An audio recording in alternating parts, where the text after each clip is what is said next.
Sarah, you gotta tell me about this wild, crazy pursuit that you got involved in. It was just part of a crazy night. So I was kind of known as like the magnet, and the kind of magnet where it wasn't always good. It was like it could be bad or it could be good. Like you just didn't know. And I worked with somebody that wasn't my usual partner that night. And the first thing he tells me in the kit room line, I don't want a crazy 6-hour overtime keeper, Sarah. I was like, oh, okay. And the first thing right out the gate, we get in a foot pursuit. I see a guy, man with a gun. I'm like, I get out, I start running.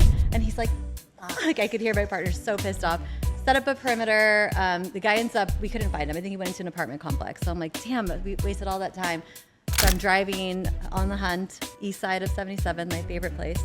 I see a car, run the plate, code 37, stolen vehicle. And during our pursuit, another unit said, hey, this van is trying to intentionally hit us. So we upgraded it, the pursuit, not just to code 37. So the incident commander gets on and he's like, we're not doing 2 pursuits. Cancel that secondary pursuit.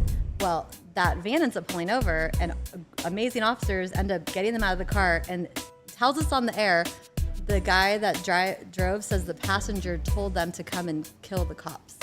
So now we have conspiracy to commit murder on a cop. So this whole thing just exploded. So we end up going 35 minutes. I end up doing a pit maneuver. First pursuit, 2 cars at once, pit maneuver.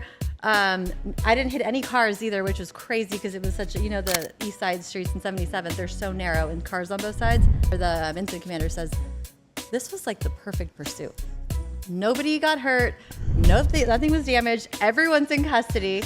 So we go back to the station and it's already, we were watch 7. So we started at 5:30 p.m., 17:30, and it was already 3 a.m. at this point. And we're getting ready to start, and then they're all juvies too. So you know how the process is with juvies. So we take our vests off because we're already end of watch, so we're just gonna start doing the paperwork. Well, then you hear shots fired, officer needs help, come out. And we're like, throw our stuff back on, and they're requesting code Robert. And which is? Rifle. Anybody that's rifle certified, has a rifle, come. So watch 2 hadn't come down yet, and nobody on watch 3 had a rifle. So my partner was the only rifle certified person.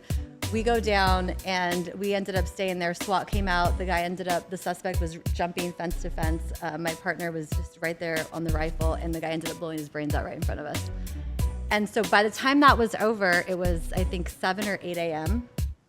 And we hadn't done anything with our juvies or the report or anything. So we ended up being more than 24 hours overtime. And he looked at me after, he said, I will never work with you again.